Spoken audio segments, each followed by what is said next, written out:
Good afternoon. Good afternoon. Good afternoon, Good ma'am. afternoon, ma'am. Good afternoon, ma'am. എന്തായി വിഷുവൊക്കെ ആഘോഷിച്ചോ? Yes. തകർത്ത് ആഘോഷിച്ചു. Okay. ഇനിയിപ്പോ Easter ആണല്ലേ? പെസഹാക്കൊക്കെ ഉണ്ടാക്കിയോ അല്ലാതെ വീട്ടില്? പള്ളിയിൽ പോയിരുന്നോ?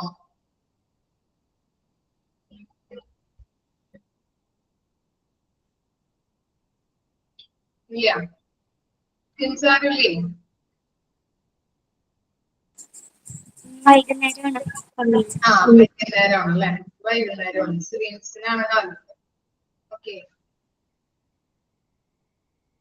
എല്ലാവർക്കും വൈകുന്നേരമാണല്ലേ? അപ്പൊ ഒക്കെ റെഡിയായോ? അപ്പവും കൊടുക്കും ആയിക്കൊണ്ടിരിക്കുന്നു. ആയിക്കൊണ്ടിരിക്കുന്ന കുക്കിങ്ങിലാണല്ലേ? ഓക്കെ.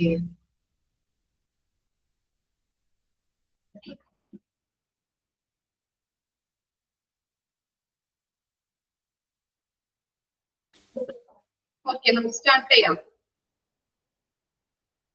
ഇനി സോഴ്സ് ഓഫ് റിക്രൂട്ട്മെന്റ് തുടങ്ങിയാണ് എടുക്കാനുള്ളത് അല്ലെ?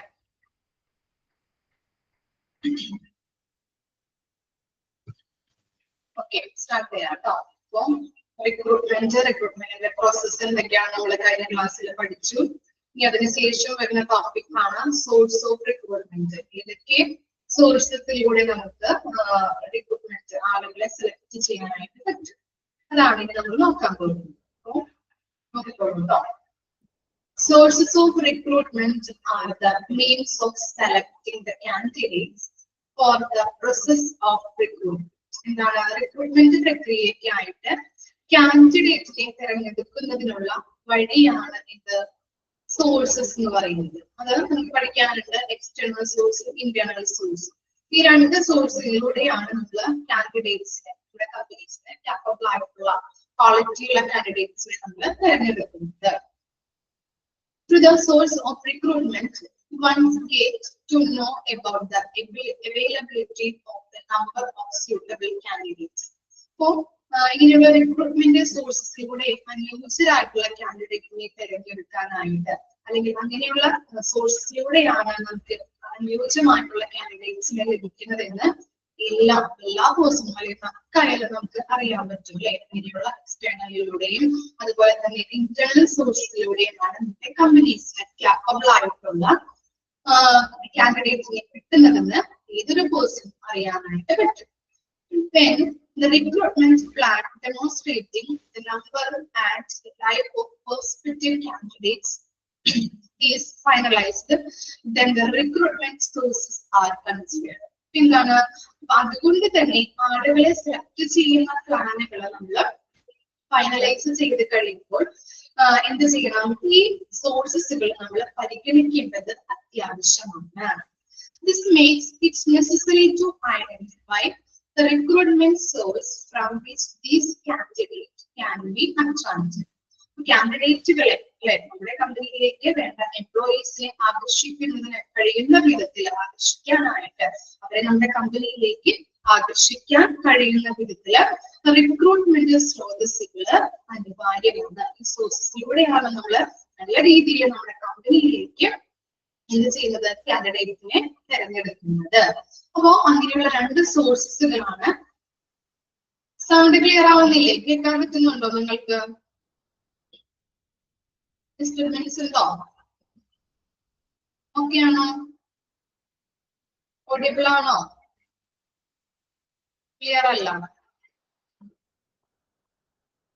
എക്കോ ഉണ്ട് അല്ലേ? 1 മിനിറ്റ് കേട്ടോ.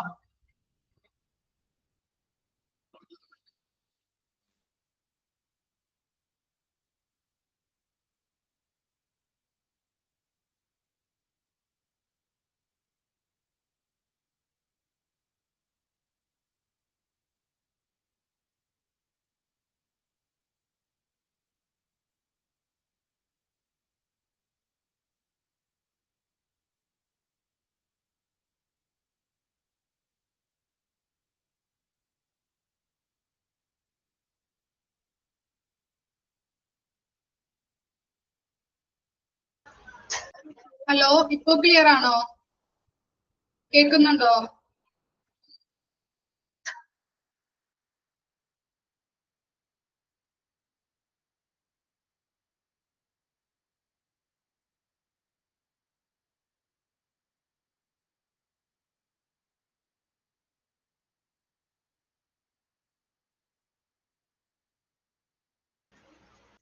ഓക്കെ, നമ്മൾ പറഞ്ഞത് സോഴ്സസ് ഓഫ് റിക്രൂട്ട്മെന്റ് ആണ്. അപ്പൊ നമ്മുടെ കമ്പനിയിലേക്ക് അല്ലെങ്കിൽ ഓർഗനൈസേഷനിലേക്ക് ആളുകളെ തിരഞ്ഞെടുക്കുന്നത് രണ്ട് സോഴ്സസ് ഓഫ് റിക്രൂട്ട്മെന്റിലൂടെയാണ് അല്ലെ. അപ്പൊ അതാണ് ഇനി നമ്മൾ പഠിക്കാൻ പോകുന്നത്, സോഴ്സസ് ഓഫ് റിക്രൂട്ട്മെന്റ്. അപ്പോ ഇന്റേണൽ സോഴ്സസും ഉണ്ട്, അതുപോലെ തന്നെ എക്സ്റ്റേണൽ സോഴ്സസും ഉണ്ട്. ഇനി ഇന്റേണൽ സോഴ്സസിൽ വരുന്നത് ഏതൊക്കെയാണ്?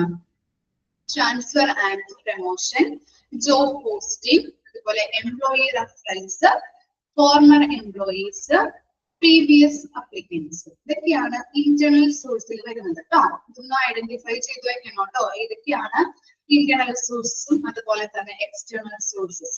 ഏതെങ്കിലും ഒരെണ്ണം പഠിച്ചാൽ മതി, അപ്പൊ നിങ്ങൾക്ക് ഐഡന്റിഫൈ ചെയ്യാൻ പറ്റും. കൂടുതലും എക്സ്റ്റേണൽ സോഴ്സസ് ഒന്ന് അറിഞ്ഞു വെക്കാം. അപ്പൊ ഇന്റേണൽ സോഴ്സിൽ നമുക്ക് ക്യാച്ച് ചെയ്യാൻ പറ്റും, ഐഡന്റിഫൈ ചെയ്യാൻ പറ്റും കേട്ടോ. ഇനി എക്സ്റ്റേണൽ സോഴ്സിൽ വരുന്നത് ഏതൊക്കെയാണ്? Direct methods, indirect methods, third party methods. അപ്പൊ മൂന്ന് കാര്യങ്ങളാണ്.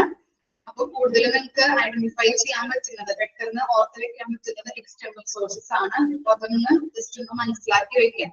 പിന്നെ ഓപ്ഷൻ കിട്ടുമ്പോൾ നിങ്ങൾക്ക് അറിയാൻ പറ്റുമല്ലോ. ഓക്കെ, ഇപ്പോ ഇന്റേണൽ സോഴ്സസിലൂടെയും അതുപോലെ തന്നെ എക്സ്റ്റേണൽ സോഴ്സസിലൂടെയുമാണ് നമ്മൾ കാൻഡിഡേറ്റ്സിനെ നമ്മൾ തിരഞ്ഞെടുക്കുന്നത്. ഇനി നമ്മൾ പഠിക്കാൻ പോകുന്നത് ഇന്റേണൽ സോഴ്സസ്. ക്ലിയർ ആവുന്നുണ്ടോ മിസ് പറയുന്നത്? എക്കോ വരുന്നുണ്ടോ? ക്ലിയർ ആണോ? ഓക്കെ, ഇനി ഇന്റേണൽ സോഴ്സസ് എന്തൊക്കെയാണ് എന്നുള്ളത് നോക്കാം. This is the process of filling job openings by choosing from the pool of existing workforce in the organization. എന്താണ്? നിലവിലുള്ള അല്ലെ ഇന്റേണൽ സോഴ്സസ് എന്ന് പറഞ്ഞാൽ നമുക്കറിയാം, ഇന്റേണലി കമ്പനിയുടെ ഉള്ളിലുള്ള വേക്കൻസീസ് എന്തൊക്കെയാണ് അത് നോക്കിയിട്ട് അവിടെയുള്ള ആളുകളെ തന്നെ അങ്ങോട്ടും ഇങ്ങോട്ടും എന്ത് ചെയ്യുന്നു? ആ വേക്കൻസിയിലോട്ട് ഫില്ല് ചെയ്യുന്നു അല്ലെ. ഇങ്ങനെയാണോ ഇന്റേണൽ സോഴ്സിൽ നടക്കുന്നത്? ആണോ? എക്സിസ്റ്റിംഗ് ആയിട്ടുള്ള എംപ്ലോയീസിനെ തന്നെയാണ് അവിടേക്ക്, എവിടെയാണോ കമ്പനിയുടെ ഉള്ളിൽ തന്നെ നിലവിലുള്ള വേക്കൻസികള് അതിൽ എന്ത് ചെയ്ത് വെക്കുന്നു? അങ്ങോട്ടും ഇങ്ങോട്ട് വേക്കൻസികൾ ഫില്ല് ചെയ്യുന്നതിനെയാണ് ഇന്റേണൽ സോഴ്സസ് എന്ന് പറയുന്നത് കേട്ടോ. അപ്പൊ അങ്ങനെയാണ് അത് ചെയ്യുന്നത്. ഇനി ഏതൊക്കെയാണ് ഇന്റേണൽ സോഴ്സിൽ വരുന്നത്? Following methods or techniques can be used while recruiting internally. Transfer and promotion. First one ആണ് transfer and promotion. എന്തായിരിക്കാം ട്രാൻസ്ഫർ പ്രൊമോഷന്റെ വ്യത്യാസം? പറയാൻ പറ്റുമോ? ട്രാൻസ്ഫർ എന്താണ്? ട്രാൻസ്ഫർ എന്താണ്? സ്ഥലം മാറ്റം കിട്ടി എന്നൊക്കെ പറയാറില്ലേ? സ്ഥലം മാറ്റം. ഓക്കെ, സ്ഥലം മാറ്റം. ഓക്കെ, അപ്പൊ എന്താണ്? സ്ഥലം മാറ്റമാണ് ട്രാൻസ്ഫർ എന്ന് പറയുന്നത് അല്ലെ. ഇപ്പോ സെയിം ജോബ് തന്നെ വേറെ ഒരു ബ്രാഞ്ചിലേക്ക് ട്രാൻസ്ഫർ ആയി പോയിട്ട് ആ ജോബ് തന്നെ ചെയ്യുന്ന പ്രോസസ്സിനെയാണ് നമ്മൾ ട്രാൻസ്ഫർ എന്ന് പറയുന്നത് അല്ലെ. ഇനി പ്രമോഷൻ എന്തായിരിക്കാം? പ്രമോഷൻ എന്തായിരിക്കാം വ്യത്യാസം? സ്ഥാനക്കയറ്റം കിട്ടുന്നത് അല്ലെ. ഇപ്പൊ എന്താണ്? ഇപ്പൊ ഒരു മാനേജർ ആണെങ്കിൽ, മാനേജർ പോസ്റ്റ് ഇരിക്കുന്ന ഒരു വ്യക്തിയാണെങ്കിൽ സീനിയർ മാനേജർ ആയിട്ട് സ്ഥാനക്കയറ്റം കിട്ടുന്നുണ്ട് അല്ലെ. ഓക്കെ, അദ്ദേഹത്തിന്റെ റെസ്പോൺസിബിലിറ്റി, ഡ്യൂട്ടി, അതുപോലെ വാല്യൂസ്, അതുപോലെ അങ്ങനെയുള്ള കാര്യങ്ങളിലെല്ലാം എന്ത് ചെയ്യുന്നുണ്ട്? സ്ഥാനക്കയറ്റം കിട്ടുമ്പോൾ അതിലൊക്കെ വ്യത്യാസം വരുന്നുണ്ട് അല്ലെ. അതൊക്കെ ഒന്നും കൂടി കൂടുതലാവുകയാണ് ചെയ്യുന്നത്. ഓക്കെ, റെസ്പോൺസിബിലിറ്റി, ഡ്യൂട്ടീസ് ഒക്കെ ഒന്നും കൂടി നല്ല രീതിയിൽ അദ്ദേഹം പ്രവർത്തിക്കും അല്ലെ അവിടെ. ഓക്കെ, അതാണ് പ്രമോഷൻ എന്ന് പറയുന്നത് കേട്ടോ. സ്ഥാനക്കയറ്റം കിട്ടുന്നത്. ക്ലിയർ ആയോ ഡിഫറൻസ്? ട്രാൻസ്ഫർ എന്ന് പറഞ്ഞാല് എന്താണ്? സ്ഥലം മാറ്റമാണ്. പക്ഷെ അദ്ദേഹത്തിന്റെ വർക്കിൽ അവിടെ ഡിഫറൻസ് അല്ലെങ്കിൽ വ്യത്യാസം വരുന്നില്ല, ഒരേ ജോലി തന്നെയാണ് ചെയ്യുന്നത്. അതുപോലെ തന്നെ പ്രമോഷൻ എന്ന് പറയുമ്പോൾ സ്ഥാനക്കയറ്റമാണ്. ഓക്കെ, അദ്ദേഹം ചെയ്തുകൊണ്ടിരിക്കുന്ന ജോലിയിൽ നിന്ന് ഒന്നും കൂടി റെസ്പോൺസിബിലിറ്റി അദ്ദേഹത്തിന് വരുന്നുണ്ട്. ക്ലിയർ ആയോ? നോക്കിക്കോളൂ. Transfers and promotions are way of filling organizational job vacancies internally. Internal movement within the same grade from one job to another is called transfer. Transfer എന്ന് പറയുന്നത് എന്താണ്? Internal movement within same grade from one job to another is called transfer. ഒരേ ഗ്രേഡിൽ നിന്ന് എന്ത് ചെയ്യുന്നുണ്ട്? ഒരു ജോലിയിൽ നിന്ന് മറ്റൊന്നിലേക്ക് ഉള്ള ഒരു ഇന്റേണൽ മൂവ്മെന്റിനെയാണ് അല്ലെ, സെയിം ആയിരിക്കും, സെയിം ഗ്രേഡ് തന്നെ ആയിരിക്കും എന്ത് ചെയ്യുന്നുണ്ട്? ഒരു ജോലിയിൽ അല്ലെങ്കിൽ ഒരു ജോലിയിൽ നിന്ന് മറ്റൊന്നിലേക്കുള്ള ഇന്റേണൽ മൂവ്മെന്റിനെയാണ് ട്രാൻസ്ഫർ എന്ന് പറയുന്നത്. എക്സാമ്പിൾ ഇപ്പൊ മിസ് പറയാം. എന്താണ്? Employees moving from marketing department to sales department. Okay, എന്താണ്? മാർക്കറ്റിംഗ് ഡിപ്പാർട്ട്മെന്റിൽ നിന്ന് അദ്ദേഹത്തെ സെയിൽസ് ഡിപ്പാർട്ട്മെന്റിലേക്ക് മൂവ് ചെയ്യിപ്പിച്ചു. ഓക്കെ, അതാണ് ഒരു എക്സാമ്പിൾ ആയിട്ട് പറയുന്നത്. അതുപോലെ തന്നെ എന്താണ്? Moving from Paravur branch to Kochi branch. Paravur ബ്രാഞ്ചിൽ നിന്ന് അദ്ദേഹത്തെ കൊച്ചി ബ്രാഞ്ചിലേക്ക് ട്രാൻസ്ഫർ ചെയ്തു. അദ്ദേഹം ചെയ്ത ഡ്യൂട്ടി എന്താണ്? സെയിം തന്നെ ആയിരിക്കില്ലേ? ആണോ? അതിനെയാണ് ട്രാൻസ്ഫർ എന്ന് പറയുന്നത്. ക്ലിയർ ആയോ? ക്യാച്ച് ചെയ്യാൻ പറ്റുന്നുണ്ടോ? എക്സാമ്പിൾ ഒന്നും കൂടി പറയാം. Employee moving from the marketing department to sales department. Okay, അറിയാത്തവരെ ജസ്റ്റ് ഒന്ന് നോട്ട് ചെയ്ത് വെക്കാം കേട്ടോ. Employee moving from the marketing department to sales department. അതുപോലെ തന്നെ moving from Paravur branch to Kochi branch. ഏതെങ്കിലും ഇഷ്ടമുള്ള പേര് കൊടുത്താൽ മതി കേട്ടോ. കിട്ടിയോ? ട്രാൻസ്ഫർ ഓക്കെ ആണോ എല്ലാവർക്കും? എന്തെങ്കിലും ഡൗട്ട് ഉണ്ടോ? ഓക്കെ, ഇനി നെക്സ്റ്റ് ആണ് where is the movement of an employee from a lower level position to a higher level position along with the changes within work, the responsibility, status and values in terms promotion. Mark ചെയ്ത് വെക്കാം കേട്ടോ. Promotion ചോദിക്കാം, അതുപോലെ തന്നെ transfer എന്താണെന്ന് ചോദിക്കാം, മാറിപ്പോകരുത്. അപ്പൊ എന്താ പറയുന്നത്? പ്രമോഷൻ എന്ന് പറഞ്ഞു കഴിഞ്ഞാല് the movement of an employee from a lower position to the higher position. പറഞ്ഞില്ലേ, ഒരു മാനേജറുടെ ഡ്യൂട്ടി അല്ലെങ്കിൽ മാനേജറുടെ ജോബ് ആയിരിക്കാം അദ്ദേഹം ചെയ്യുന്നത്. അദ്ദേഹത്തിന് പ്രമോഷൻ കിട്ടുമ്പോൾ സീനിയർ മാനേജർ ആയിട്ട് പ്രമോഷൻ കിട്ടി. അപ്പൊ എന്താണ്? അദ്ദേഹത്തിന്റെ റെസ്പോൺസിബിലിറ്റി കൂടുന്നുണ്ട്, അദ്ദേഹത്തിന്റെ വർക്കിൽ വ്യത്യാസം വരുന്നുണ്ട്, സ്റ്റാറ്റസിൽ വ്യത്യാസം വരുന്നുണ്ട്, അതുപോലെ വാല്യൂവിൽ വ്യത്യാസം വരുന്നുണ്ട് അല്ലെ. ഓക്കെ, അപ്പൊ എന്താണ്? ലോവർ ലെവലിൽ നിന്ന് ഹയർ ലെവലിലേക്ക് മാറുന്ന ആ ഒരു മൂവ്മെന്റിനെയാണ് എന്താണ്? അത് ഇന്റേണലി ആണ് അവിടെ സംഭവിക്കുന്നത് കേട്ടോ. ക്ലിയർ ആയോ? ഇന്റേണലി ലോവർ ലെവലിൽ നിന്ന് ഹയർ ലെവലിലേക്ക് പൊസിഷൻ ചേഞ്ച് ചെയ്യുന്നു. അദ്ദേഹത്തിന്റെ വർക്ക് ചേഞ്ചസ് വരുന്നുണ്ട്, വർക്കിൽ ചേഞ്ചസ് വരുന്നുണ്ട്, റെസ്പോൺസിബിലിറ്റിയിൽ ചേഞ്ചസ് വരുന്നുണ്ട്, ഡ്യൂട്ടിയിൽ ചേഞ്ചസ് വരുന്നുണ്ട്, സ്റ്റാറ്റസ് വാല്യൂസിലൊക്കെ ചേഞ്ചസ് സംഭവിക്കുന്നുണ്ട്. ക്ലിയർ ആയോ? Transfer and promotion.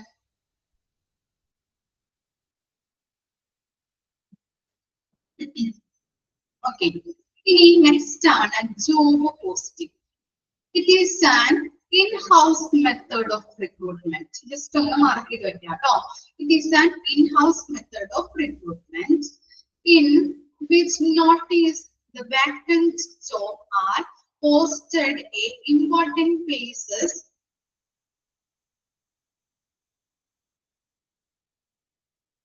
എന്താണ്? ട്രാൻസ്ഫർ എന്ന പ്രശ്നം മനസ്സിലായില്ലേ? ട്രാൻസ്ഫർ പ്രമോഷന് ഓക്കെ ആണോ?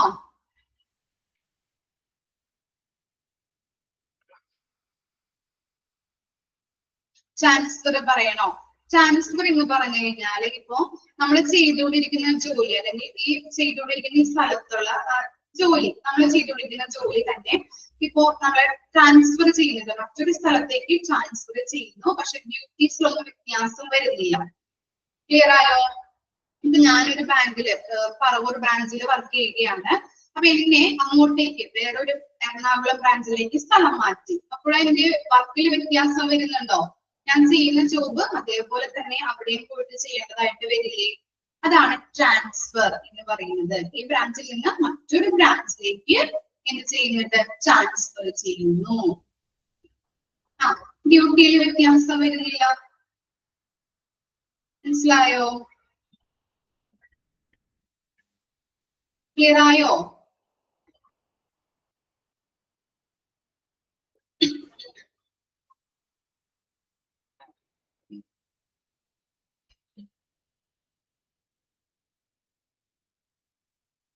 ഓക്കെ, അടുത്തത് എടുക്കട്ടെ. ജോബ് പോസ്റ്റിംഗ് കേട്ടോ. ജോബ് പോസ്റ്റിംഗ് എന്താണ്? ഇറ്റ് ഈസ് ഡൺ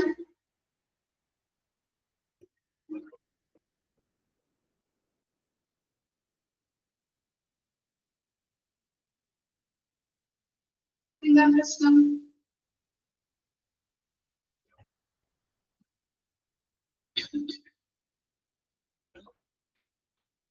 ഇപ്പൊ എന്താണ് ഞാൻ എക്സാമ്പിൾ പറഞ്ഞത് മനസ്സിലായില്ലേ? ഇപ്പൊ എംപ്ലോയ് വർക്ക് ചെയ്യുന്ന ഒരു എന്താണ് ചിലപ്പോ ഓരോ ഓർഗനൈസേഷനിൽ പല ഡിപ്പാർട്ട്മെന്റ് ഉണ്ടാവില്ലേ? മാർക്കറ്റിംഗ് ഡിപ്പാർട്ട്മെന്റിൽ നിന്ന് അതിന്റെ പർച്ചേസിംഗ് ഡിപ്പാർട്ട്മെന്റിലേക്ക് ട്രാൻസ്ഫർ ചെയ്യുന്നു. എന്താണ് ഇന്റേണലി നടക്കുന്നതാണല്ലേ? ആണോ? അങ്ങനെ ഒന്ന് ഓർത്ത് വെച്ച് നോക്കിയേ. ക്ലിയർ ആയോ? ഒരു ഓർഗനൈസേഷനിൽ പല ഡിപ്പാർട്ട്മെന്റ് ഉണ്ടാവും. പർച്ചേസിംഗ് ഉണ്ട്, മാർക്കറ്റിംഗ് ഉണ്ട്, അങ്ങനെ പല പല ഡിപ്പാർട്ട്മെന്റ് ഉണ്ടാവും. ആ ഡിപ്പാർട്ട്മെന്റിൽ നിന്ന് അദ്ദേഹത്തെ മാർക്കറ്റിംഗ് ഡിപ്പാർട്ട്മെന്റിൽ നിന്ന് പർച്ചേസിംഗ് ഡിപ്പാർട്ട്മെന്റിലോട്ട് സ്ഥലം മാറ്റി, ട്രാൻസ്ഫർ ചെയ്തു. ഓക്കെ, മനസ്സിലായോ?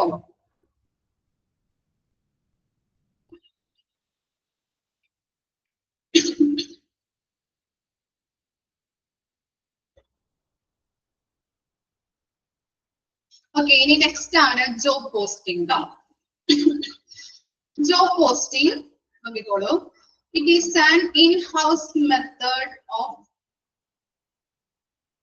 Of recruitment. അത് മിസ് നോക്കിയിട്ട് പറയാം കേട്ടോ. 1 മിനിറ്റ് നോക്കിയിട്ട് പറയാം മിസ്, ലാസ്റ്റ് പറയാം കേട്ടോ. In-house method of recruitment in which notices of vacant jobs are posted at important place of organization such as employee logos, cafeterias, അതുപോലെ തന്നെ elevators. Elevators എന്താണ്?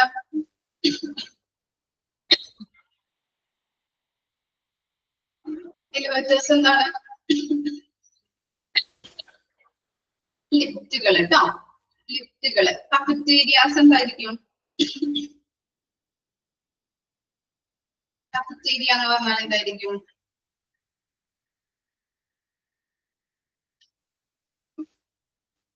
ക്യാൻറ്റീൻ. ഓക്കെ, അപ്പൊ സ്വീകരണ മുറി, അതുപോലെ തന്നെ പണ്ട് കാലങ്ങളിലൊക്കെ സ്വീകരണ മുറിയില്, അതുപോലെ തന്നെ ഈ ക്യാൻറ്റീനിലുള്ള സ്ഥലത്ത്, അതുപോലെ തന്നെ ലിഫ്റ്റുകളിലൊക്കെയാണ് എന്തെങ്കിലും ഓർഗനൈസേഷനിൽ വാക്കൻസികളൊക്കെ വന്നു കഴിഞ്ഞിട്ടുണ്ടെങ്കിൽ അവര് പോസ്റ്റ് ചെയ്യുന്നത്, അല്ലെങ്കിൽ പോസ്റ്റർ കുട്ടിച്ച് വെക്കാറുണ്ട്, ഇന്ന വേക്കൻസി ഉണ്ട് എന്നൊക്കെ പറഞ്ഞിട്ട്.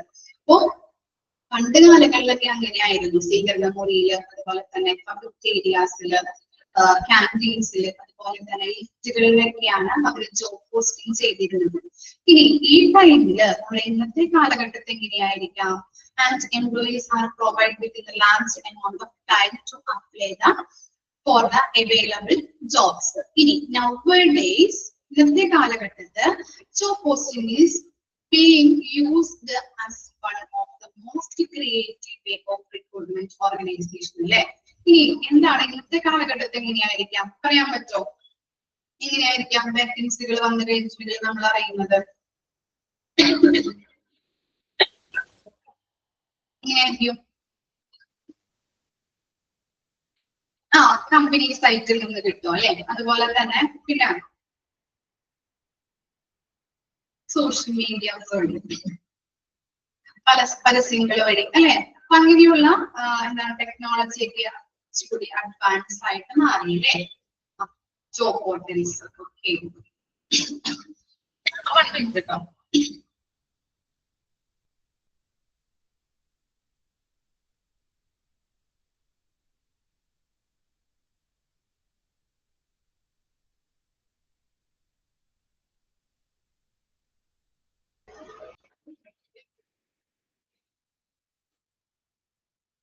നമുക്ക് job vacancies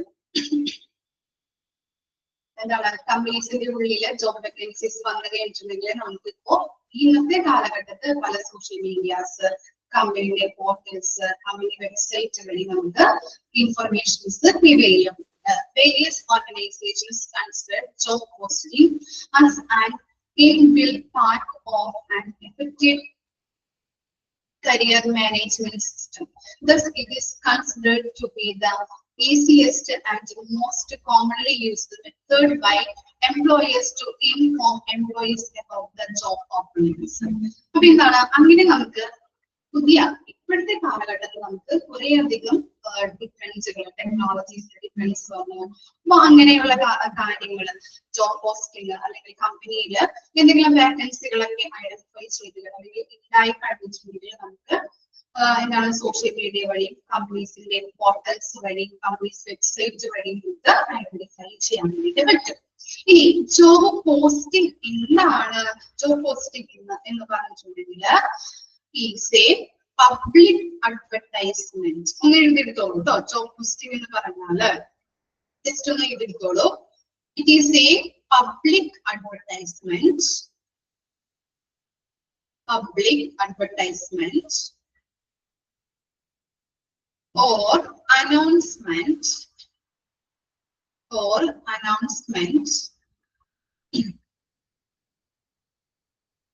by an employer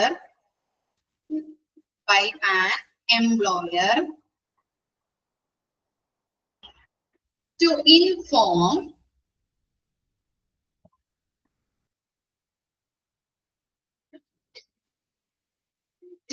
inform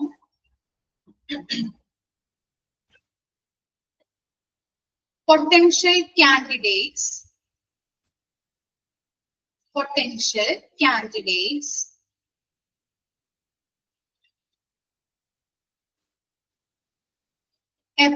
an open position,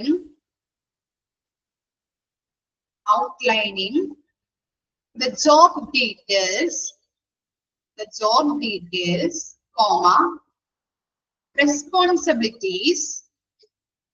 responsibilities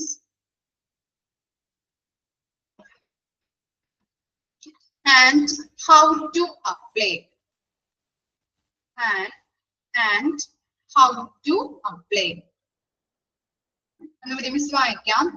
job posting, it is a public advertisement or announcement by an employer to inform potential candidates about an open position, outlining the job details, responsibilities and how to apply. Okay, എല്ലാവരും എഴുതിയോ? എന്താണ് job posting എന്ന് പറഞ്ഞാല്? ജോലിയുടെ വിശദാംശങ്ങൾ ഉണ്ടാവും അതിനകത്ത്, അതുപോലെ തന്നെ ഉത്തരവാദിത്തങ്ങൾ അല്ലെ, എന്താണ് ചെയ്യേണ്ടത്, റെസ്പോൺസിബിലിറ്റി ഉണ്ടാവും, എങ്ങനെ അപേക്ഷിക്കണം, how to apply, എങ്ങനെ അപേക്ഷിക്കണം എന്നിവയെ കുറിച്ചുള്ള ഒരു തുറന്ന സ്ഥാപനത്തെ കുറിച്ചും അതുപോലെ തന്നെ സ്ഥാപനത്തെ കുറിച്ചും സാധ്യത, അതുപോലെ തന്നെ ഉദ്യോഗാർത്ഥികളുടെ അറിയാവുന്ന തൊഴിലിനെ കുറിച്ച് അറിയാവുന്ന കാര്യങ്ങൾ, ഉദ്യോഗാർത്ഥികൾ അറിയേണ്ട കാര്യങ്ങൾ, അവരുടെ റെസ്പോൺസിബിലിറ്റി, ഡ്യൂട്ടി എന്താണ് എന്നിങ്ങനെ ഉള്ള ഒരു തൊഴിലുടമയുടെ അല്ലെങ്കിൽ സ്ഥാപനത്തിന്റെ പൊതു അഡ്വർടൈസ്മെന്റ് അല്ലെങ്കിൽ പൊതു പരസ്യമാണ് ഇത് ജോബ് പോസ്റ്റിംഗ് എന്ന് പറയുന്നത്. ക്ലിയർ ആയോ? ജോലിയുടെ വിശദാംശങ്ങൾ ഉണ്ടാവും, കാൻഡിഡേറ്റ്സിന്റെ ഡ്യൂട്ടീസ്, റെസ്പോൺസിബിലിറ്റീസ്, എങ്ങനെയാണ് ഇത് അപ്ലൈ ചെയ്യേണ്ടത് എന്നതിനെ കുറിച്ച് കുറിച്ചുള്ള എല്ലാ ഡീറ്റെയിൽസ്, അതുപോലെ തന്നെ സ്ഥാപനത്തിനെ കുറിച്ചുള്ള ഡീറ്റെയിൽസുകളും എങ്ങനെയാണ് ഇതിലേക്ക് അപ്ലൈ ചെയ്യേണ്ടത് എന്നതിനെ കുറിച്ചുള്ള ഡീറ്റെയിൽസുകളും ഉണ്ടാവും. അതാണ് എന്ത് ജോബ് പോസ്റ്റിംഗ് എന്ന് പറയുന്നത്. ഇങ്ങനെയുള്ള ഒരു തുറന്ന അല്ലെങ്കിൽ ഒരു അഡ്വർടൈസ്മെന്റ്, പബ്ലിക് ആയിട്ടുള്ള ഒരു അഡ്വർടൈസ്മെന്റ് അല്ലെങ്കിൽ അനൗൺസ്മെന്റ് ആണ് ജോബ് പോസ്റ്റിംഗ് എന്ന് പറയുന്നത്. ഓക്കെ, ക്ലിയർ ആണോ?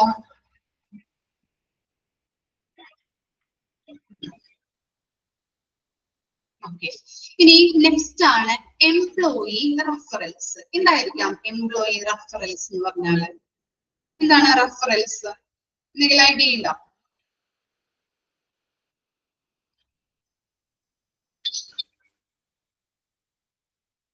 എന്തായിരിക്കാം reference?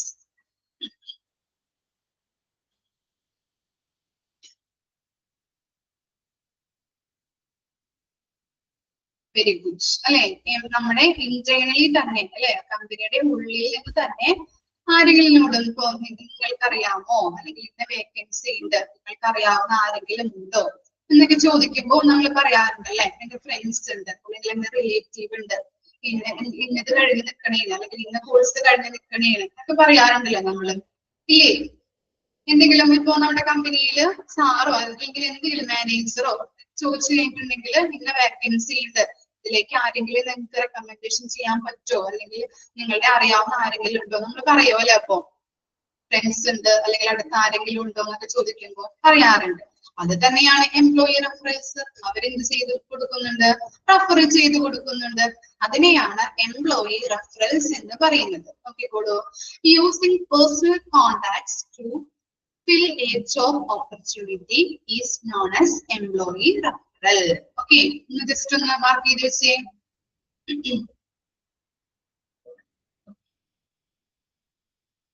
Using personal contacts to fill a job opportunity is known as employee referral.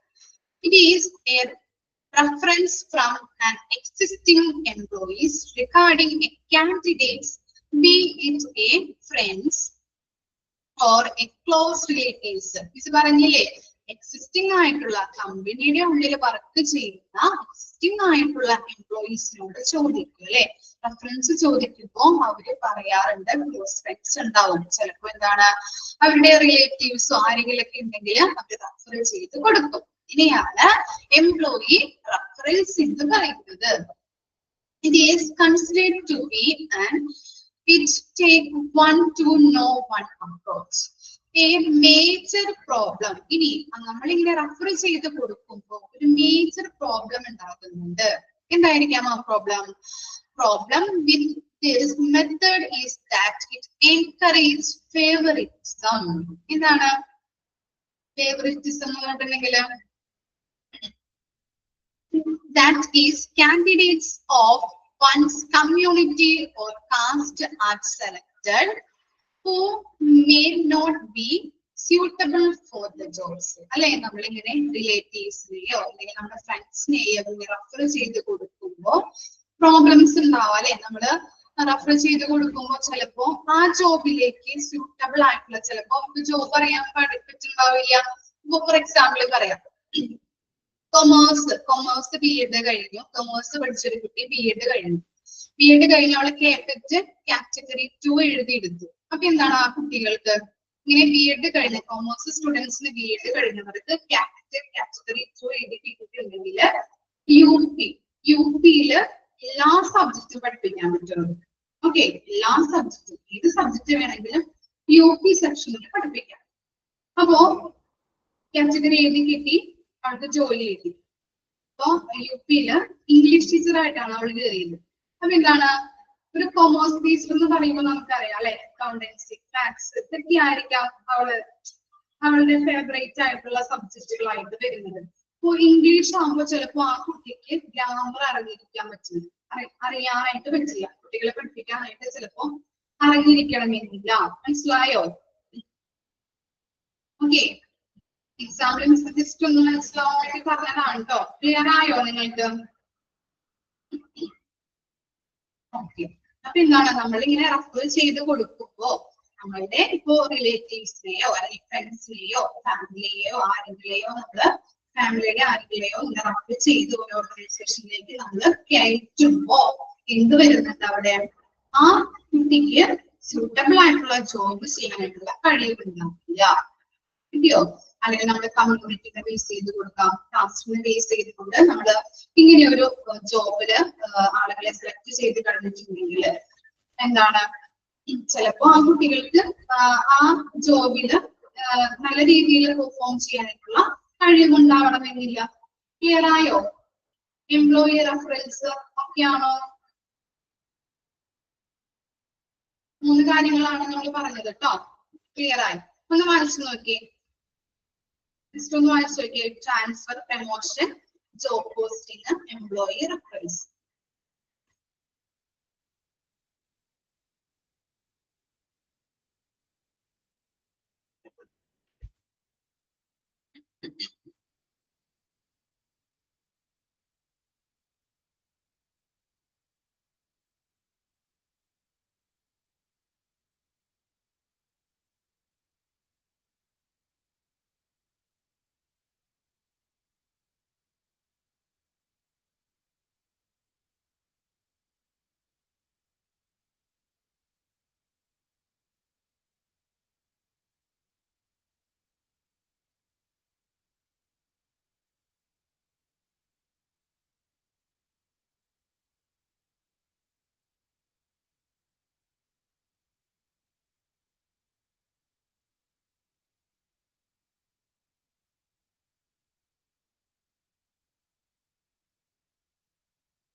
Okay, clear ആയില്ലേ?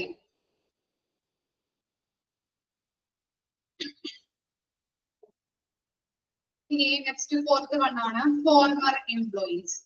Former employees are increasingly becoming a visible source of recruitment as the employers most take contact former employees. They are more trusted in the internal source because they have a relationship with the company. Many of the retained employees may be interested to return to work on a part-time basis or may prefer someone who would like to work for the organization. At the time, people who have left the company for upbringing their family or to complete college educations are expect to return to work after fulfilling their individual objectives. Individuals who had left the job earlier for other jobs may be interested to return for the high salary package or attracting retiree or others who had worked earlier in the organization using for job sharing and flexible time programs can be beneficial. Recruiting former employees is beneficial in the sense that the organization already knows about their work skills. എന്താണ് paragraph കണ്ടപ്പോൾ നിങ്ങൾ പേടിക്കേണ്ട ആവശ്യമൊന്നുമില്ല. Former employees എന്ന് പറഞ്ഞു കഴിഞ്ഞിട്ടുണ്ടെങ്കിൽ എന്താണ് നമ്മുടെ ഓർഗനൈസേഷനിൽ ഫോർമർ എംപ്ലോയീസിനെ റിക്രൂട്ട് ചെയ്യുന്ന രീതിയാണ് ഫോർമർ എംപ്ലോയീസിൽ പറയുന്നത്. ഫോർമർ എംപ്ലോയീസ് എന്ന് പറഞ്ഞു കഴിഞ്ഞാൽ ചിലപ്പോ റിട്ടയർഡ് ഏജ് കഴിഞ്ഞ് റിട്ടയർഡ് ആയിട്ടുള്ള എംപ്ലോയീസ് ഉണ്ടാവും ഇല്ലേ? അതുപോലെ തന്നെ നമ്മുടെ ഓർഗനൈസേഷനിൽ വർക്ക് ചെയ്ത് അല്ലെങ്കിൽ എന്തെങ്കിലും കാരണങ്ങളാല് അവര് അതിൽ നിന്നും എന്താണ് ചിലപ്പോ ഹയർ സ്റ്റഡീസിന് പോവാം. അപ്പൊ അങ്ങനെയുള്ള കാരണങ്ങൾ കൊണ്ട് അവർ ജോബ് വേണ്ടാന്ന് വെച്ച് പോയവരുണ്ടാവും. ഇവരെയൊക്കെ എന്ത് ചെയ്തിരിക്കുന്നു? കമ്പനി വീണ്ടും റിക്രൂട്ട്മെന്റിന് അല്ലെങ്കിൽ റിക്രൂട്ട് ചെയ്യാനായിട്ട് താല്പര്യപ്പെടുന്നുണ്ട്. എന്തായിരിക്കാം കാരണം? റിട്ടയർഡ് ചെയ്ത സ്റ്റാഫും അതുപോലെ തന്നെ കമ്പനിയിൽ ഹയർ സ്റ്റഡീസിന് പോവാം, മറ്റെന്തെങ്കിലും കാരണങ്ങൾ കൊണ്ട് ജോബ് അവിടെ നിന്ന് ഇട്ട് കളഞ്ഞു പോയവരുണ്ടാവും. അപ്പോ അവരെയൊക്കെ കമ്പനി വീണ്ടും കമ്പനിയിലേക്ക് റിക്രൂട്ട് ചെയ്യാൻ താല്പര്യപ്പെടുന്നു. അതിനെയാണ് ഫോർമർ എംപ്ലോയീസ് എന്നതുകൊണ്ട് അർത്ഥമാക്കുന്നത്. ക്ലിയർ ആയോ? കൺസെപ്റ്റ് എന്താണെന്ന് ഓക്കെ ആണോ? ഓക്കെ. അപ്പൊ എന്തുകൊണ്ടായിരിക്കാം അങ്ങനെ കമ്പനി താല്പര്യപ്പെടുന്നത്? പറയാൻ പറ്റോ? ഇതിന്റെ ഐഡിയ ഉണ്ടോ?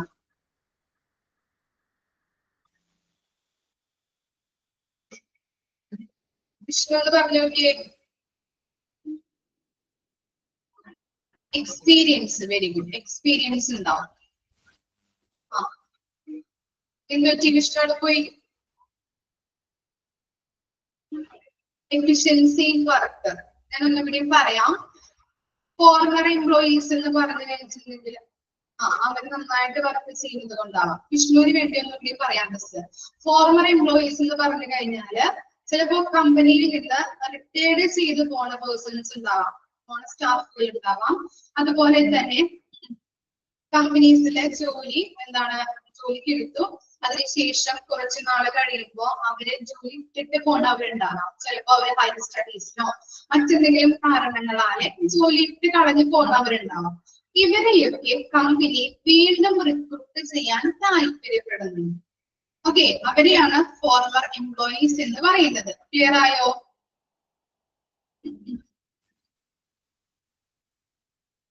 ഓക്കെ, മനസ്സിലായോ? എന്തുകൊണ്ടായിരിക്കാം അങ്ങനെ കമ്പനി വീണ്ടും ഏറ്റെടുക്കാനായിട്ട് താല്പര്യപ്പെടുന്നത്? ട്രസ്റ്റഡ്. ഓക്കെ, പിന്നെന്താണ്? Very good. എന്താണ് ആ ജോബ് കമ്പനിയിലെ അല്ലെങ്കിൽ കമ്പനി കൊടുത്തിരിക്കുന്ന ജോബിനെ കുറിച്ച് അവർക്ക് കൃത്യമായിട്ട് അറിയുന്നത് കൊണ്ടായിരിക്കാം അല്ലെ? ഇല്ലേ? അങ്ങനെയുള്ള പല കാരണങ്ങൾ കൊണ്ടായിരിക്കാം ഇത് അവര് ജോലിയിലോട്ട് ഏറ്റെടുക്കാൻ തയ്യാറാകുന്നത്.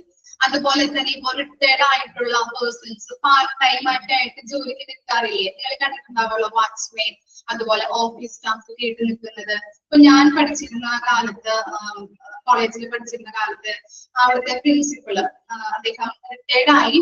അതിനുശേഷം പ്രൈവറ്റ് കോളേജിലാണ് ഞാൻ പഠിച്ചത്. അപ്പൊ അദ്ദേഹം അവിടെ വന്ന് ക്ലാസ് എടുക്കാറുണ്ട്. റിട്ടയർഡ് ആയിട്ടും ആ ഇതില് കോളേജിൽ വന്നിട്ട് ക്ലാസ് എടുക്കുന്നുണ്ട്.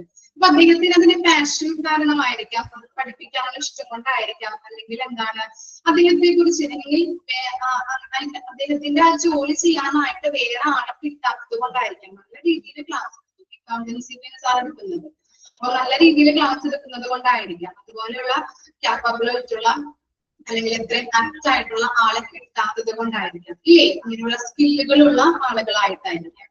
അപ്പൊ എന്താണ്, ചില ആളുകൾ പാർട്ട് ടൈം ആയിട്ട് വരും അല്ലെ? ഇല്ലേ? വരാറില്ലേ? റിട്ടയർമെന്റ് ആയിട്ടും അല്ലെങ്കിൽ റിട്ടയർഡ് ആയിട്ടും ചില ആളുകള് ജോലിക്ക് വേണ്ടിയിട്ട് വരുന്നുണ്ടാവാം. പാർട്ട് ടൈം ഒക്കെ ജോലി ചെയ്യുന്നത് കണ്ടിട്ടുണ്ടാവുമല്ലോ നിങ്ങള്, ശ്രദ്ധിച്ചിട്ടില്ലേ? ഉണ്ട്. അപ്പൊ എന്താണ്, അപ്പൊ അങ്ങനെയുള്ള ആളുകളെ കമ്പനി ഏറ്റെടുക്കാൻ തയ്യാറാവുന്നത്. കാരണം എന്താണ്? കമ്പനിയിലെ പോളിസീസ് പ്രൊസീജിയേഴ്സും അറിയാവുന്നത് കൊണ്ട്, കമ്പനിയുടെ എത്തിക്സ് അറിയാവുന്നത് കൊണ്ട് അല്ലെ? അപ്പൊ അങ്ങനെയുള്ള ജോലിയെ കുറിച്ച് കൂടുതലായിട്ട് അറിയാവുന്നത് കൊണ്ടാണ് കമ്പനി അങ്ങനെ ഏറ്റെടുക്കുന്നത്. ക്ലിയർ ആയോ? കൺസെപ്റ്റ് കിട്ടിയോ? ആ പാരഗ്രാഫ് നിങ്ങൾ കാണാപ്പാടൊന്നും പഠിക്കേണ്ട ആവശ്യമില്ല, കൺസെപ്റ്റ് മാത്രം ഒന്ന് അറിഞ്ഞിരുന്ന അങ്ങനെ. ക്ലിയർ ആയോ? ഇനി നെക്സ്റ്റ് ആണ് previous applicants, both internal source and individuals who have previously applied for the job can reach it.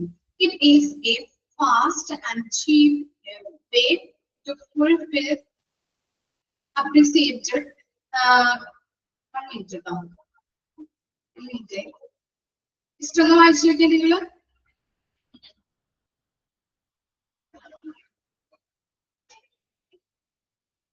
Chithira വെള്ളം കുടിക്കട്ടെ കേട്ടോ, ചുമ വന്നിട്ടാണേ. ഇപ്പൊ പറഞ്ഞ കാര്യം ഒന്ന് വായിച്ചു കേട്ടോ. Former employees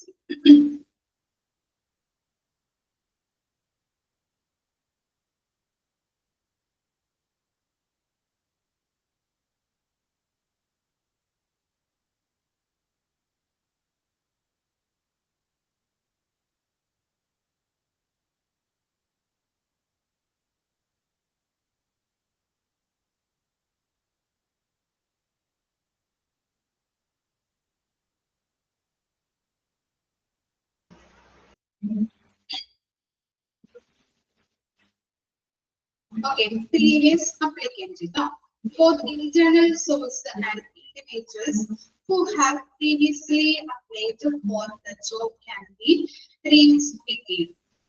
It is the fast and cheap way to fulfill unpredicted and unexpected job vacancies. Candidates who have attended walking in may also be considered. Earlier, walking are likely to be more appreciated for fulfilled unskilled and semi-skilled jobs. എന്താണ് previous applicants എന്ന് പറഞ്ഞിട്ടുണ്ടെങ്കിൽ, ഇപ്പോ ഒരു കമ്പനിയില് ഒരു job vacancy വന്നപ്പോ എന്ത് ചെയ്യുന്നത്, ഇവര് അപ്ലിക്കേഷൻ കൊടുക്കും അല്ലെ. അപ്ലിക്കേഷൻ കൊടുത്ത് അവരുടെ ഇന്റർവ്യൂസ്, വാക്കിംഗ് ഇന്റർവ്യൂ ഒക്കെ കഴിഞ്ഞു. അപ്പൊ എന്തെങ്കിലും കാരണത്താല് ചിലപ്പോ ഒരു വാക്കൻസി ഒക്കെ ഉണ്ടാവുള്ളൂ. അപ്പൊ എന്താണ്, എല്ലാവരെയും അല്ലെങ്കിൽ നല്ല രീതിയിൽ സ്കില്ലുള്ള എല്ലാവരെയും അതിലെടുക്കാൻ പറ്റുമോ? നമുക്ക് എടുക്കാൻ പറ്റുമോ? ഒരു 10 പേര് നല്ല സ്കില്ലുകളുണ്ട്, ഒരു വാക്കൻസി ഉള്ളൂ. അപ്പൊ എന്ത് ചെയ്യാൻ പറ്റും? നമുക്ക് എടുക്കാൻ പറ്റില്ല അല്ലെ. അപ്പൊ ഏതെങ്കിലും ഒരാളെ നല്ല ആക്റ്റായിട്ടുള്ള ഒരാളെ നമ്മൾ സെലക്ട് ചെയ്യുന്നില്ല. അവർക്ക് നല്ല സ്കില്ല് ഡിഗ്രീസ് ഒക്കെ ഉണ്ട്. എന്നിരുന്നാൽ കൂടി നമുക്ക് 10 ആളുകൾ വന്നു കഴിഞ്ഞിട്ടുണ്ടെങ്കിൽ അതിനകത്തുനിന്ന് ഒരാളെ സെലക്ട് ചെയ്യാനായിട്ട് പറ്റുള്ളൂ. ഓക്കെ, ഇനി പിന്നെയും നമുക്ക് കമ്പനിയിൽ വേക്കൻസി വന്നു.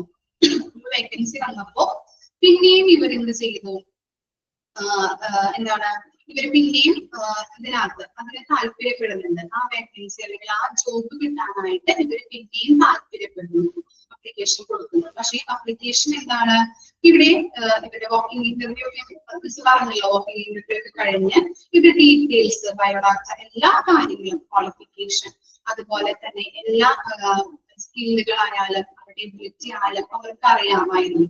പണ്ട് എന്താണ്, കുറച്ച് നേരത്തെ എല്ലാ കാര്യങ്ങളും കഴിഞ്ഞിരിക്കുന്നത് കൊണ്ട് തന്നെ അവരുടെ എല്ലാ സ്കില്ലുകളും നമുക്ക് അറിയാൻ പറ്റും അല്ലേ, ഇല്ലേ? അങ്ങനെയല്ലേ? അപ്പൊ എന്താണ് ഇന്റേണലി, അതാണ് ഇവിടെ പറയുന്നത്. ഇന്റേണലി ഇവരെ നമ്മള് ആദ്യമേ ഇന്റർവ്യൂക്ക് കഴിഞ്ഞു, ഇവരെ എടുക്കാൻ പറ്റില്ല. അതിനുശേഷം പിന്നെ വേക്കൻസി വന്നപ്പോ ഇവരുടെ ഡീറ്റെയിൽസും കാര്യങ്ങളും അവിടെ ഓൾറെഡി ഉണ്ട്. മനസ്സിലായോ? കണക്ഷൻ കിട്ടുന്നുണ്ടോ? ഓൾറെഡി ഉള്ളത് കൊണ്ട് തന്നെ ഇവരെ ആ ജോബിലേക്ക് സെലക്ട് ചെയ്യുന്നു. അതാണ് ഇന്റേണലി. മനസ്സിലായോ? പ്രീവിയസ് അപ്ലിക്കന്റിന്റെ പറയുന്നത്. കണക്ഷൻ കിട്ടുന്നുണ്ടോ? ഇന്റേണൽ സോഴ്സിൽ പറയുന്നതാണ് കേട്ടോ. അപ്പൊ ചിലവർക്ക് സംശയം വരാം, എന്തുകൊണ്ട് അവരെടുക്കുന്നു, പുറത്ത് അല്ലെ, ഔട്ട് സോഴ്സിംഗ് അല്ലേ പറയാം അല്ലെ, എക്സ്റ്റേണലി അല്ലെങ്കിൽ എക്സ്റ്റേണൽ സോഴ്സ് അല്ലേ എന്നുള്ളത് വരാം. അതാണ് പറയുന്നത്. ഓൾറെഡി അവിടെ എല്ലാ കാര്യങ്ങളും അവരുടെ കയ്യിലുണ്ട്, ആ ഓർഗനൈസേഷനിലുണ്ട്. അതുകൊണ്ട് പിന്നെയും വേക്കൻസി വന്നപ്പോ ഇതിൽ താല്പര്യപ്പെടുന്നത് കൊണ്ട് തന്നെ ഇവരുടെ ഡീറ്റെയിൽസും കാര്യങ്ങളും അവിടെ ഉള്ളത് കൊണ്ട് തന്നെ അവർക്ക് ചുവപ്പ് കൊടുക്കുന്നു. ക്ലിയർ ആയോ? കണക്ഷൻ കിട്ടിയോ? ഡൗട്ട് ഉണ്ടോ? ഇല്ല. ഒന്ന് വായിച്ചു നോക്കിയേ. Former employees and previous.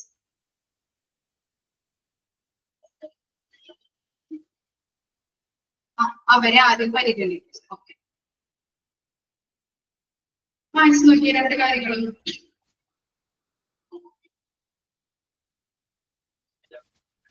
Examples വായിച്ചു വെക്കേണ്ടത് പഠിച്ചു. എക്സാമ്പിൾസ് ഒന്നും അതിൽ പരിധിയില്ല.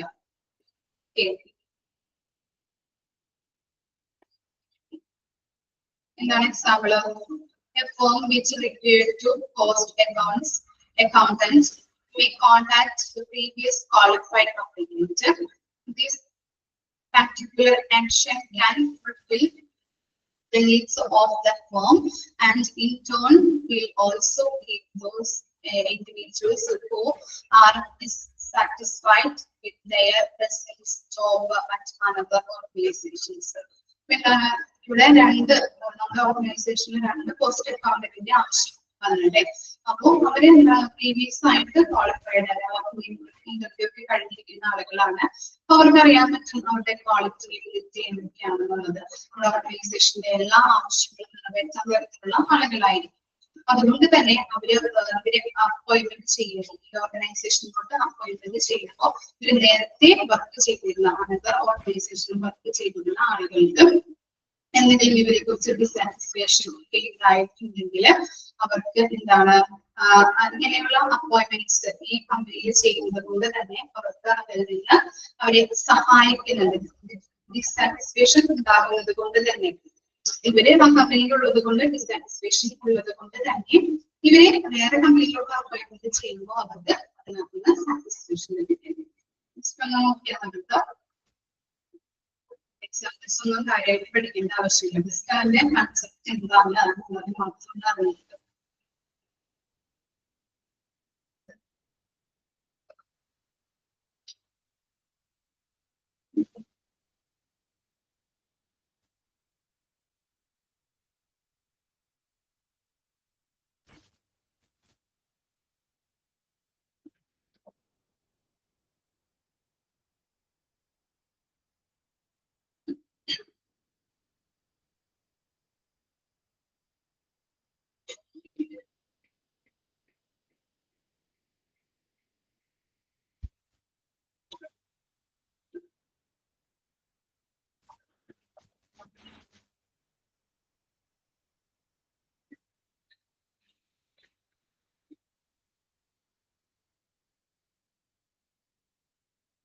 ഓക്കെ ആണോ?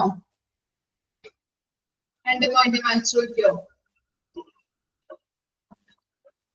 ഓക്കെ, ഡൗട്ടൊന്നും ഇല്ലല്ലോ? ക്ലിയർ അല്ലേ? കൺസെപ്റ്റ് മാത്രം ഒന്ന് ഓർത്ത് വെക്കാം കേട്ടോ എന്താണെന്നുള്ളത്.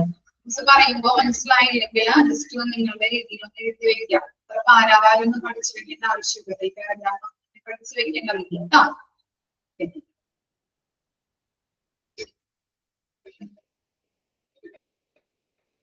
ഇനി നെക്സ്റ്റ് ആണ് merits of internal source.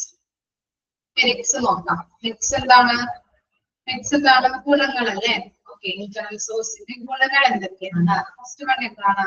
Merits of internal source of recruitment are as follows. Familiarity. എന്തായിരിക്കും ഫെമിലിയറിറ്റി എന്ന് പറഞ്ഞാല്? എന്താണ് മീനിങ്?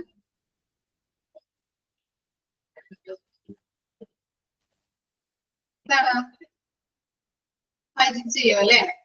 ആ, പോപ്പുലാരിറ്റി അല്ലെ? പോപ്പുലർ അല്ലെങ്കിൽ എന്താണ്? പരിചയം. Okay, the organization has its members know each other very well. The organization is aware of the capability and skills of candidates as they are considered. On the other hand, employees are also aware of the workplace environment and requirements of the vacant jobs. എന്താ പറയുന്നത്? അവിടെ ഒരു ഓർഗനൈസേഷനിൽ internal സോഴ്സസിന്റെ കാര്യങ്ങളാണ് പറയുന്നത്. ഒരു ഓർഗനൈസേഷനിലാവുമ്പോൾ അവിടുത്തെ members തമ്മില്, ഇന്റേണലി എന്ന് പറയുമ്പോൾ ഉള്ളിലാണ് അല്ലെ, അവരുടെ മെമ്പേഴ്സ് തമ്മില് അങ്ങോട്ടും ഇങ്ങോട്ടും പരസ്പരം അറിയാൻ പറ്റുമല്ലേ? ഇല്ലേ? നമുക്കറിയാൻ പറ്റും നമ്മളൊരു ഓർഗനൈസേഷൻ വർക്ക് ചെയ്തത് കൊണ്ട് അവിടുത്തെ പരസ്പരം മെമ്പേഴ്സ് തമ്മിൽ ഒരു അറിവുണ്ടായിരിക്കും ഇല്ലേ? അങ്ങോട്ടും ഇങ്ങോട്ടും നമുക്ക് ആളുകളെ തമ്മിൽ അറിയാനായിട്ട് പറ്റും. അതുപോലെ തന്നെ ഓർഗനൈസേഷനുമായാലും എന്താണ്? ഓരോരുത്തരുടെ സ്കിൽസ് എബിലിറ്റി എന്താണ്, സ്കിൽ എന്താണ് എന്നറിയാൻ പറ്റില്ലേ? പറ്റുമോ? അങ്ങനെയാണോ? അറിയാൻ പറ്റും. ഓക്കെ, അപ്പൊ എന്താണ് ഓർഗനൈസേഷനിലാകുമ്പോ ഓരോരുത്തരെയും നമുക്കറിയാൻ പറ്റും. അതുപോലെ തന്നെ ഓർഗനൈസേഷനും നമ്മുടെ സ്കില്ലുകളും കഴിവുകളും എബിലിറ്റിയും എന്താണ്, ഓരോരുത്തർക്കും എങ്ങനെയാണ് എന്നുള്ളത് ഓർഗനൈസേഷനും അവെയർ ഉണ്ടാവും, അറിയാൻ പറ്റും. Employees R aware. അതുപോലെ തന്നെ എന്താണ് വർക്കിംഗ് എൻവയോൺമെന്റ് എംപ്ലോയീസിന് അല്ലെ, അവിടുത്തെ ഓർഗനൈസേഷണൽ വർക്കിംഗ് എൻവയോൺമെന്റ് അറിയാൻ പറ്റും. അതുപോലെ തന്നെ ഏതൊക്കെ ജോബ് വേക്കൻസികളാണ് വന്നിരിക്കുന്നത് അല്ലെങ്കിൽ എവിടെയാണ് ഫില്ല് ചെയ്യേണ്ടത് എന്നുള്ളത് അല്ലെ അറിയാൻ പറ്റില്ലേ? ഓക്കെ, അതാണ് ഇവിടെ പറയുന്നത് കേട്ടോ. ഇൻഡിവിജ്വലി പറയുന്നത് അതാണ്. ഓർഗനൈസേഷനിൽ ഉള്ള വർക്ക് ചെയ്യുന്ന ഒരു ഓർഗനൈസേഷനിൽ വർക്ക് ചെയ്യുന്ന മെമ്പേഴ്സിന് അങ്ങോട്ടും ഇങ്ങോട്ടും അറിയാൻ പറ്റും. അതുപോലെ തന്നെ ഓർഗനൈസേഷൻ ആയാലും ഓരോരുത്തർക്കും ഉള്ള കപ്പാസിറ്റിയും എബിലിറ്റിയും എന്താണ്, സ്കിൽ എന്താണ് എന്നുള്ളത് ഓർഗനൈസേഷൻ അറിയാൻ പറ്റും. അതുപോലെ തന്നെ അവിടുത്തെ എംപ്ലോയീസിന് വർക്ക് ചെയ്യുന്ന എൻവയോൺമെന്റ് ഫെമിലിയർ ആയിരിക്കും അല്ലെ. അതുപോലെ തന്നെ അവിടെ വരുന്ന ജോബ് വേക്കൻസിയെ കുറിച്ചും അവർക്ക് ബോധ്യമുണ്ടാകും. ക്ലിയർ ആയോ?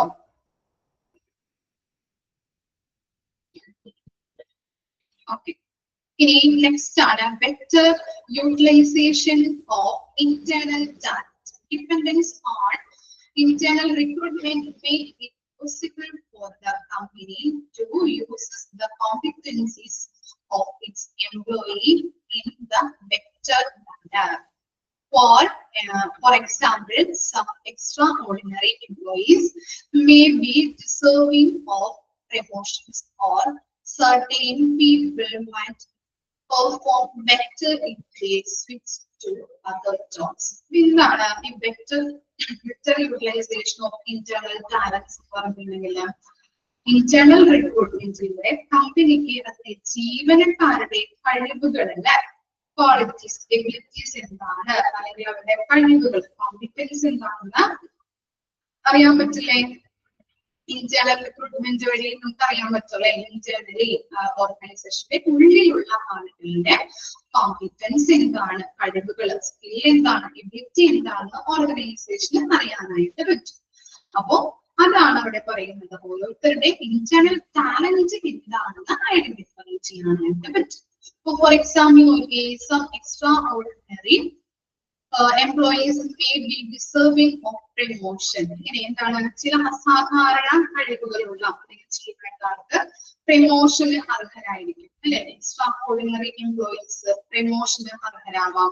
അതുപോലെ തന്നെ ചില ആളുകൾക്ക് ജോലിയിലേക്ക് വേറൊരു ജോലിയിലേക്ക് അല്ലെങ്കിൽ നമുക്ക് അങ്ങോട്ടും ഇങ്ങോട്ടും വാക്കൻസി വരുമ്പോൾ നമ്മൾ ഫില്ല് ചെയ്യുമല്ലോ ഇന്റേണലി. അപ്പൊ അങ്ങനെയുള്ള വാക്കൻസിയിലോട്ട് ഫില്ല് ചെയ്യുമ്പോൾ ആ ജോബില് അവർ നല്ല രീതിയിൽ പെർഫോം ചെയ്യും. ഓക്കെ, അതാണ് better utilization of internal talent പറയുന്നത് കേട്ടോ. ക്ലിയർ ആയോ? ഓക്കെ, ഓർഗനൈസേഷന് ഓരോരുത്തരുടെ കോമ്പിറ്റൻസി കഴിവുകൾ അറിയാൻ പറ്റും. ജസ്റ്റ് അത്ര മാത്രമേ ഉള്ളൂ അതിനകത്ത് കേട്ടോ. ഓക്കെ, അപ്പൊ ഇത്രയും വരെ ഇങ്ങനെ ചുരുക്കുന്നുള്ളൂ. ഇത്രയും വരെ വായിച്ച് പിടിച്ചിട്ട് വരാം. ക്ലിയർ ആണോ? എന്തെങ്കിലും ഡൗട്ട് ഉണ്ടോ ഇനി?